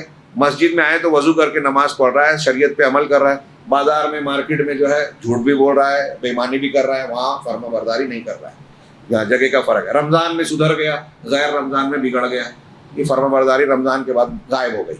ابراہیم علیہ السلام، حضرت مریم علیہ السلام کے بارے میں، انبیاء کے بارے میں جو آیا قنوت تھا، یعنی ہر وقت ہر جگہ اللہ کی فرما برداری کرتے تھے. آگے اللہ نے کہا قانتاً للہ، اللہ کی فرما بردار تھے، حنیفاً، یکسو تھے، سارے باطل معبودوں سے کٹ کر، ان کو چھوڑ کر صرف اللہ کی طرف رخ کرنے والے. ولم یکو من المشرکین، اور مشرکین میں سے بالکل نہیں تھے. ہاں شاکرا لانعمہ، اللہ کی نعمتوں کے شکر گزار. حضرت ابراہیم علیہ السلام کیسے شکر گزار تھے، ہم ان کی حیات کو ہمیشہ پڑھتے ہیں، ذکر کرتے ہیں.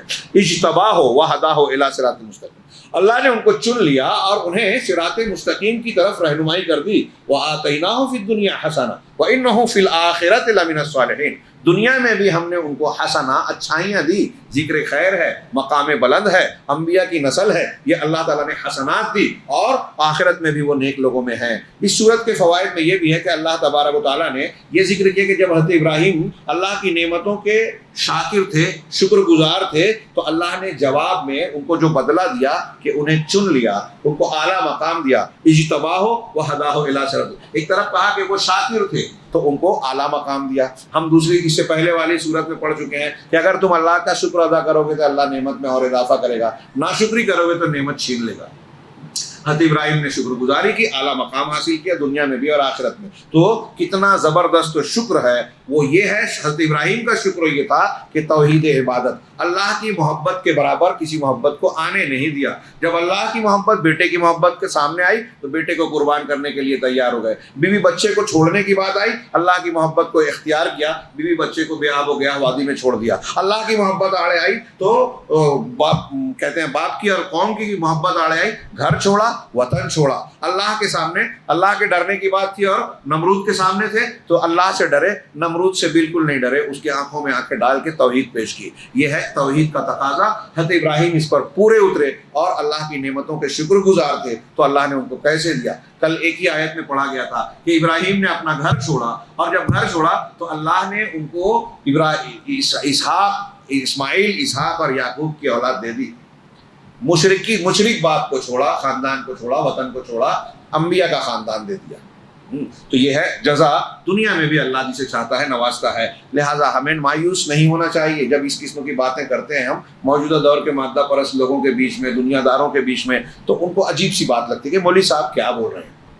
آج مسلمانوں کے ساتھ جو یہ مسائل ہیں, ہم جب کہتے ہیں کہ گناہوں سے توبہ کریں, دین کو اختیار کریں, اسلامی تربیت کریں, تو انہیں لگتا ہے کہ کوئی اور دنیا کی بات ہو رہی ہے, جبکہ یہ چیزیں اللہ اور رسول بتاتے ہیں کہ آپ کے دنیاوی مسائل کا بھی حل ہے. دشمن سے حفاظت کا حاصل کرنے کا ذریعہ بھی یہی ہے. صبر اور تقوی اختیار کریں گے, اللہ کا وعدہ ہے دشمن کی چالیں سازشیں تمہارا کچھ بگاڑ نہیں پائے گی. اسی طرح اللہ تبارک و تعالیٰ نے اس سورہ مبارکہ میں جو ہے, ایک طرف وہ شکر تھا تو اللہ نے ان کو ہدایت دی اور چن لیا. دوسری طرف دوسرا ایک مضمون, ایک فائدہ یہ معلوم ہوتا ہے کہ اللہ تبارک و تعالیٰ نے اس سورہ مبارکہ میں عدل کا حکم دیا اور اس کے بعد احسان کا ذکر کیا. یہ قاعدہ مقررہ ہے اور قرآن میں اس کا بار بار ذکر کیا گیا ہے کہ آپ کم سے کم حق تو ضرور ادا کریں, اور ہو سکے تو صرف حق نہیں آگے بڑھ کے چلیں. جیسے کئی مقامات ہیں, یہ جو بتا رہے ہیں قاعدہ مقررہ کئی شکلوں میں ملے گا. جیسے مثال کے طور پہ آپ کو کسی نے تماچا مارا تو آپ پلٹ کے اتنا ہی زوردار تماچا جتنا اس نے مارا ہے مار سکتے ہیں, زیادہ نہیں. لیکن آپ اگر اس کو تماچا مارنے کی بجائے معاف کر دیں تو یہ زیادہ بہتر ہے. بدلہ لینے کی گنجائش شریعت میں ہے, یہ انصاف ہوگا. لیکن آپ نے معاف کر دیا, یہ احسان ہوگا, یہ اعلیٰ درجہ ہے. آپ قرآن میں یہ جو بتا رہے ہیں کہ یہ قاعدہ مقررہ ہے, یہ ہر جگہ نظر آئے گا آپ کو کہ آپ کو ایک چیز دی گئی کہ آپ ایسا کر سکتے ہیں لیکن معاف کر دیں, اور یہ معافی زیادہ بہتر ہے. دنیاوی اعتبار سے بھی اس کے بڑے فائدے ہوتے ہیں. آپ کا جھگڑا ہے کسی سے, آج آپ کو لگتا ہے کہ معاف کرنا بہت مشکل لگ رہا ہے, آج آپ نے معاف کیا اور کہا کہ میں نے نقصان اٹھایا, لیکن وہ سامنے والا ہو سکتا ہے آگے چل کے آپ کے اس احسان کو یاد رکھے اور پھر آپ کے ساتھ وہ حسن سلوک کرے گا جس کی آپ کو توقع نہیں ہے. یہ ہو نہ ہو اللہ کا اجر تو طے ہے. تیسری چیز کہ لوگ اللہ تبارک و تعالیٰ کے رزق میں دنیا کے اندر اللہ نے جو روزیاں بانٹی ہیں, دی ہیں, تو اس میں لوگوں کے درجات الگ الگ ہیں نوازشوں میں. لہٰذا اللہ تعالیٰ نے جس کو کشادگی دی ہے اس کو حکم دیا ہے کہ وہ اللہ کا شکر ادا کرے, اور جس کے پاس کچھ تنگی نظر آتی ہے اللہ نے اسے حکم دیا ہے کہ وہ صبر کرے, اور اس بات کا وعدہ کیا ہے کہ بطیب خاطر, نفس کی خوشی کے ساتھ جو ہے اس کو کھلائے. وعدہ بأن یرزقہ طیب النفس. اللہ تعالیٰ نے ارشاد فرمایا من عمل صالحا من ذکر وانثى وهو مؤمن فلنحيينه حیاتا طیبہ ولنجزینهم اجرهم باحسن ما كانوا يعملون. کہ جو شخص بھی نیک عمل کرے گا, مرد ہو یا عورت, مردوں کی طرح عورتوں بھی شریعت کے مکلف ہیں. نیکیوں کا حکم دیا گیا, ان کے لیے بھی نماز ہے, روزہ ہے, حج ہے, زکوٰۃ ہے. مخصوص ایام میں تھوڑے سے استثناءات ہیں, لیکن جنت اور جہنم بھی ان کے لیے ہے, اجر اور سزا دونوں ان کے لیے ہے. لہذا اللہ نے یہاں کہا کہ جو نیک عمل کرے, مرد ہو یا عورت, اس حال میں کہ وہ مومن ہو. یعنی نیک عمل کے ساتھ ایمان لازمی ہے. آپ کا ایمان نہیں ہے یا ایمان غلط ہے تو آپ کا نیک عمل بیکار ہو سکتا ہے. کہا اس حال میں کہ وہ مومن ہو. فَلَنُحْيِيَنَّهُ حَيَاةً طَيِّبَةً, تو ہم اس کو حیات طیبہ دیں گے. یہ جو آخری جملہ میں نے پڑھا کہ جو شخص شکر ادا کرے گا اور صبر کرے گا, تو اللہ کا یہ وعدہ ہے, اللہ کا یہ وعدہ ہے کہ اسے نفس کی اچھائی, خوشی عطا کرے گا. ہم لوگ دنیا میں بہت سارے لوگ سرگرداں ہیں، دوڑ بھاگ کر رہے ہیں کہ اچھی زندگی ملے، کھانا پینا ملے، گھر بار ملے، نعمتیں ملے۔ اللہ تعالیٰ کہہ رہا ہے کہ جو نیک عمل کرے گا اور جو ہے ایمان کے ساتھ، یہی جو میں کہہ رہا تھا دنیا داروں کو سمجھ میں نہیں آتی۔ ہاں، ایک آدمی کسی میدان میں ہے، ان کی نیت درست غلط نہیں ہے، لیکن علم میں کمی ہے، وہ قرآن پڑھیں۔ جیسے ہمارے کچھ بھائی سیاست میں ہیں، اب سیاسی اعتبار سے ہم جو خطرات دیکھ رہے ہیں اس میں خوف زدہ ہو جاتے ہیں۔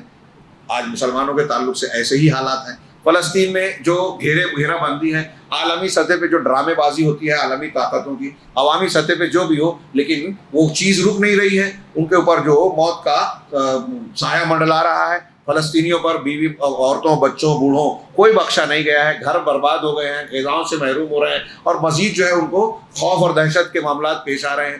تو ان سب چیزوں میں جب ہم یہ باتیں کرتے ہیں تو لوگوں کو عجیب سا لگتا ہے۔ میں ایک بات کہتا ہوں کہ اگر مسلمان کے پاس کچھ بھی نہیں ہے، کچھ نہیں ہے، ایک چھوٹی سی لکڑی بھی نہیں ہے، 1 روپیہ بھی نہیں ہے، تو ایک ہتھیار سب سے قوی، سارے اسباب سے زیادہ مضبوط ہے، وہ ہے آپ کی دعا۔ دعا یہ کوئی رمضان کے مہینے میں مطلب اس پر بھی توجہ دینا چاہیے۔ روزے کے احکامات بیان کرتے ہوئے اللہ نے بیچ میں کہا وَإِذَا سَأَلَكَ عِبَادِي عَنِّي فَإِنِّي قَرِيبٌ أُجِيبُ دَعْوَةَ الدَّاعِ، دعا کا مسئلہ بیان کیا۔ یہ دعا بہت کوئی معمولی چیز اس کو مت سمجھیے، بس ہمیں آداب دعا جاننا چاہیے، ہمیں وہ احکام جاننا چاہیے جس کی وجہ سے دعائیں قبول نہیں ہوتی۔ آپ حرام کھاتے ہیں، اللہ نے کہا، اللہ کے رسول نے کہا دعا قبول نہیں ہوگی۔ رشتہ کاٹ رکھا ہے، دعا قبول نہیں ہوگی۔ جلد بازی کریں گے، دعا قبول نہیں ہوگی۔ آپ کے سامنے برائی ہو رہی ہے، آپ روک سکتے ہیں، نہیں روک رہے ہیں، دعا قبول نہیں ہوگی۔ یہ چیزیں درست کیجیے، اور دعا ضائع نہیں ہوتی۔ کبھی کبھی مشرکوں کی قبول کرتا ہے تو مومنوں کی کیوں اللہ قبول نہیں کرے گا؟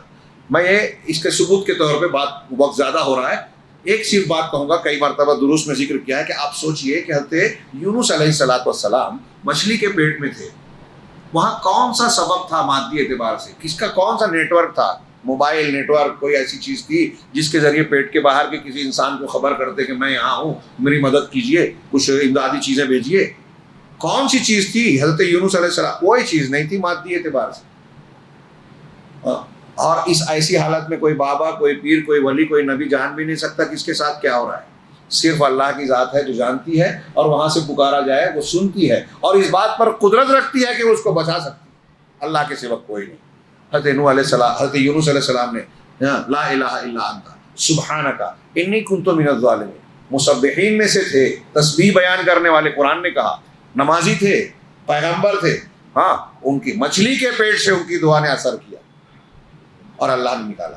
تو میں یہ کہتا ہوں کہ کچھ نہیں ہے تو ہمارے پاس دعا ہے، اس کو حقیر مت سمجھیے۔ کبھی بھی کسی بھی حالت میں ایک ایمان والے کو مایوس نہیں ہونا چاہیے، اس لیے کہ اس کائنات کا نظام رب العالمین چلا رہا ہے۔ دنیا میں کسی کو حکومت مل گئی، اس کے پاس کچھ فورس ہے، محکمے ہے، وہ کتنا بھی اترائے وقت کا فرعون اور نمرود ہو، لیکن اگر اللہ رب العالمین کا جب فیصلہ آئے گا تو ان کی ساری نمرودیت اور فرعونیت دیکھتے دیکھتے ختم ہو جائے گی، تباہ و برباد ہو جائے گی۔ چنانچہ اللہ تبارک و تعالیٰ کا وعدہ یہ ہے مسلمانوں سے کہ اگر آپ عمل صالح کر رہے ہیں، مومن ہیں، تو اللہ حیات طیبہ دے گا۔ یہ دنیا میں وعدہ ہے۔ اگر آپ بولتے ہو کہ مولوی صاحب کیا بات کر رہے ہیں، تو یہ بولیے کہ اللہ تعالیٰ کیا بات کر رہا ہے۔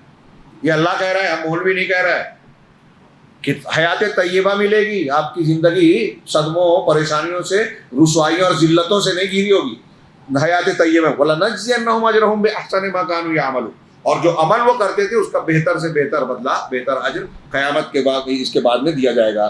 یہاں ایک واقعہ ذکر کیا حفصہ بن سیرین کا، ان کے ایک بیٹے کا انتقال ہوا، جو بڑی غمگین تھیں، اور وہ رات میں اٹھی، نماز پڑھنے لگی، ہماری خواتین تھیں، تو اس نماز میں انہوں نے سورہ نحل کی تلاوت کی، اور جب اس آیت کو پہنچی جو سورہ نحل کی آیت نمبر 96 ہے، مَا عِندَكُمْ يَنفَدُ وَمَا عِندَ اللَّهِ بَاقٍ، جو تمہارے پاس ہے وہ ختم ہو جانے والا ہے، اور جو اللہ کے پاس ہے وہ باقی رہنے والا ہے۔ وَلَنَجْزِيَنَّ الَّذِينَ صَبَرُوا أَجْرَهُمْ بِأَحْسَنِ مَا كَانُوا يَعْمَلُونَ، اور ہم ان لوگوں کو جو صبر کرتے ہیں ان کا اجر، ان کے اعمال کا بہتر سے بہتر انداز میں ہم بدلہ دیں گے۔ یہ آیت انہوں نے پڑھی تو ان کو تسلی ہو گئی، ان کا غم ختم ہو گیا، اور اپنے دل میں جو دقت پریشانی محسوس کرتی تھی وہ دور ہو گئی۔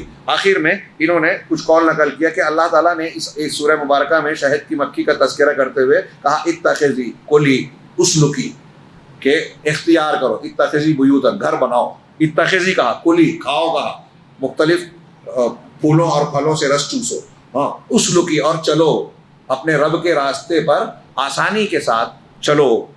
ہاں اللہ نے کہا ہم نے شہد کی مکھی کی طرف وحی کی کہ تم پہاڑوں میں، درختوں میں، گھروں میں ان اتخذی من الجبال بیوتا ومن الشجر ومما یعرشون، اور لوگ جو ٹٹیاں بناتے ہیں، بیل چڑھاتے ہیں. تو اللہ نے کہا ہم نے وحی کی. یہاں وحی سے مراد جو انبیاء کی طرف ہوتی ہے وہ نہیں، جو دل میں بات ڈالی ہے اللہ نے، فطرت میں ودیت کی ہے. ہمارے لوگ کہتے ہیں نا مچھلی کے بچے کو تیرنا سکھانا نہیں پڑتا. کس نے سکھایا؟ ہاں اللہ نے، وہ رب العالمین ہے.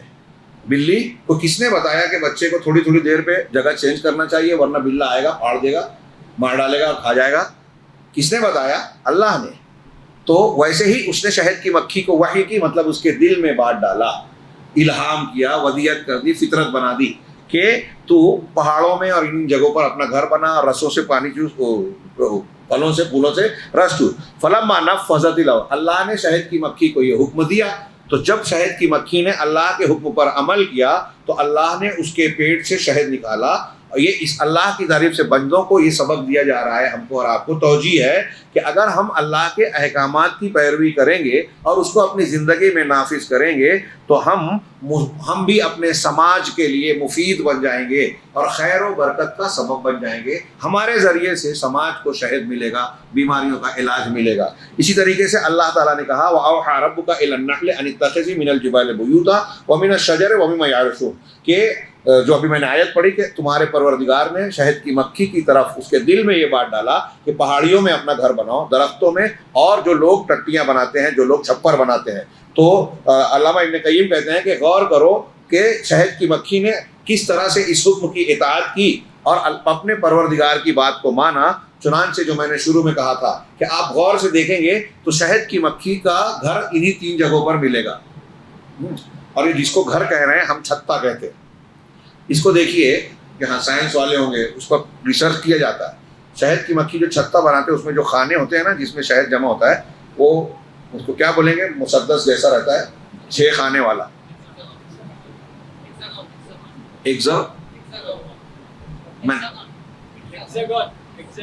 ایکزاگون، ہاں یہ میری زبان پہ نہیں آ رہا ہے.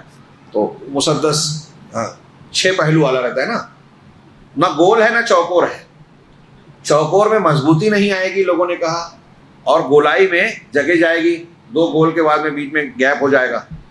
وہ اس میں بڑی باریک صنعت ہے، انجینئرنگ کاریگری ہے. اللہ تعالیٰ نے جانوروں کے ذریعے سے انسانوں کو بہت چیزیں سکھائی ہیں. میں نے ذکر کیا تھا کہ جب قابیل کو قتل کر دیا، قابیل نے حابیل کو قتل کیا تو کیا کرے لاش کا؟ اللہ نے کوا بھیجا اور بتایا کہ دفن کرنا چاہیے. اس نے ایک مردہ کوے کو. ایسی بہت سی چیزیں، بہت سی دوائیں. کہتے ہیں کہ اینیما لگانے کا طریقہ، ایک حکیم دریا کے کنارے بیٹھے تھے، دیکھا کہ ایک پرندہ آیا، ٹوٹی کشتی پر بیٹھا، چونچ سے پانی لیا، اپنے مقد میں ڈالا اور کچھ دیر بعد اسے پاخانہ ہوا. تو اس کو یہ معلوم ہوا کہ اس طریقے سے کرنے پر پاخانہ رکا ہوا نکل سکتا ہے. تجربہ کیا، کامیاب ہوا. نیولا، جس کو مینگوس ہمارے یہاں کہتے ہیں، نیولے اور سانپ کی لڑائی میں دیکھا کہ نیولے کو جب سانپ نے ڈس لیا تو دوڑ کے گیا اور وہ کیا یو پی میں کہتے ہیں، وہ ایک پودا ہے، مجھے نام یاد نہیں آ رہا ہے، اس پودے کی پتیاں کھا دیا. شیخ یاد ہے کیا یو پی میں وہ کیا بولتے ہیں اس کو؟ ہاں میری زبان پہ نہیں آ رہا ہے، آئے گا انشاءاللہ. تو اس پودے کے پھول یا پتے کو اب تجربہ کیا گیا تو اگر کسی کو سانپ نے، کتنا بھی زہریلا سانپ ہو، اگر اس کا رس پلا دیا جائے تو حکمہ کہتے ہیں کہ انسان مرے گا نہیں، انشاءاللہ بچ جائے گا. ہاں ایسے اللہ تبارک و تعالیٰ نے بہت سے جانوروں کے ذریعے سے بہت کچھ سکھایا. ابھی یحییٰ ہارون امریکہ کے ایک مبلغ ہیں، غیر مسلموں میں دعوت کا کام کرنے والے، انگلش میں. انہوں نے ایک وہ بھیجا تھا کئی چیزیں. اس میں بتایا کہ ایک چوہے کے جیسا ایک جانور ہے جو پانی میں بھی رہتا ہے، باہر بھی رہتا ہے. ہاں اس کے ذریعے سے انجینئرس نے ڈیم، جدید دور کا ڈیم بنایا کہ اس کو راؤنڈ ہونا چاہیے. تو اس نے بتایا کہ وہ ندی میں اپنا گھر بناتا ہے، تو جہاں گھر بناتا ہے پانی کے اندر ایک حصہ ہوتا ہے اور پانی کے اوپر ایک حصہ ہوتا ہے، یعنی 2 منزلہ ہوتا ہے. 2 منزلہ. جب برف کا علاقہ، برف جمنے والا علاقہ ہوتا ہے، برف جمتا ہے تو اوپر والے حصے میں برف آ جاتی ہے تو نیچے والے میں رہتا ہے. تو اس کا پانی کا وہ رہا ہے، وہ بڑے بڑے جھاڑ کو کاٹتا ہے اور کاٹتا ہے اس طرح سے کہ وہ پانی میں گرتا ہے. پانی میں گرنے کے بعد ایک جگہ جا کے اس کو اس طرح سے روک لگاتا ہے کہ وہ پانی میں جم جائے. پھر دوسرا درخت کاٹ کے اس کو جا کے اس سے ملاتا ہے، تو ایک دوسرے میں گتھا بنا کے ایسا راؤنڈ بناتا ہے. اس راؤنڈ کے بننے سے پانی کا بہاؤ ٹکراتا ہے تو فورس کم ہو جاتا ہے، بہاؤ ہلکا ہو جاتا ہے۔ تو لوگوں نے ریسرچ اس کو دیکھنے کے بعد ریسرچ کیا تو پتہ چلا کہ ایک ڈیم سیدھا بنایا جائے تو پانی کا پورا فورس اس پہ طاقت کے ساتھ لگتا ہے، راؤنڈ بنا جائے تو پانی کا فورس بڑھ جاتا ہے، طاقت کم ہو جاتی ہے، تو وہ زیادہ سیف ہو جاتا ہے۔ ایک جانور کے ذریعے سے ڈیم بنانے میں انجینئرنگ نے آگے ترقی کی۔ ہاں، ایسے ہی شہد کی مکھی اور چونٹیوں کا جو نظام ہے وہ ہمیں بہت کچھ سکھاتا ہے، اور روحانی طور پر یہ جو سبق بتایا کہ اگر ہم اللہ رب العالمین کے حکم احکامات پہ چلیں گے تو ہم بابرکت ہو جائیں گے۔ جب شہد کی مکھی نے اپنے رب کے احکامات کو مانا تو دیکھیں وہ علامہ ابن قیم کا قول ہے کہ 3 جگہوں پر گھر بنانے کا ذکر کیا، انہی 3 جگہوں پر ہم کو نظر آتا ہے ان کے گھر چھتے، بلکہ غور کرو گے تو یہ نظر آئے گا کہ سب سے زیادہ گھر ان کے پہاڑوں میں ہوتے ہیں، پھر درختوں میں، پھر جو ہے لوگوں کے جو چھپر ہیں جس پر لوگ چھپر بناتے ہیں، یہ اسی ترتیب سے جس ترتیب سے قرآن میں ذکر کیا گیا۔ اسی طریقے سے ایک آیت کا پہلا ٹکڑا اس سورہ میں بھی ہے، سورہ ابراہیم میں بھی ہے، وہ کیا؟ وَإِن تَعُدُّوا نِعْمَتَ اللَّهِ لَا تُحْصُوهَا، اگر تم اللہ کی نعمتوں کو گننا چاہو تو شمار نہیں کر سکتے۔ یہ سورہ رعد میں بھی ہے، سورہ ابراہیم میں بھی پچھلے کل ہم نے پڑھا، اور آج جو پڑھ رہے ہیں سورہ نحل اس میں بھی ہے، لیکن دونوں جگہ اگلا جملہ الگ الگ ہے۔ پہلے سورہ نحل میں ہے کہ اگر تم اللہ کی نعمتوں کو شمار کرنا چاہو تو گن نہیں سکتے۔ ان اللہ لغفور رحیم، یقیناً اللہ بہت بخشنے والا، رحم کرنے والا ہے۔ ہم اتنے گناہ کرتے ہیں، اتنی نافرمانیاں کرتے ہیں، پھر بھی اللہ ہم کو نعمتیں دے رہا ہے، یہ معنی بن رہا ہے۔ یہ اللہ کا معاملہ ہے، اس کی رحمت ہے۔ اور بندوں کا معاملہ کیا ہے اللہ کے حق میں کہ وَإِن تَعُدُّوا نِعْمَتَ اللَّهِ لَا تُحْصُوهَا إِنَّ الْإِنسَانَ لَظَلُومٌ كَفَّارٌ، کہ اگر تم اللہ کی نعمتوں کو گننا چاہو تو شمار نہیں کر سکتے، یقیناً انسان بڑا ظالم اور بڑا ناشکرا ہے۔ ہم اللہ کی نعمتوں کو استعمال کر رہے ہیں، اس سے فائدے اٹھا رہے ہیں اور ناشکری کر رہے ہیں، اور اللہ رب العالمین ناشکریوں کے باوجود بھی ہم کو نعمتیں دیے جاتا ہے، مہلتیں دیے جاتا ہے۔ اللہ رب العالمین سے دعا ہے کہ وہ ہمیں اپنے فرما بردار بندوں میں شامل کرے۔ وآخر دعوانا الحمدللہ رب العالمین وصلی اللہ علیہ وسلم۔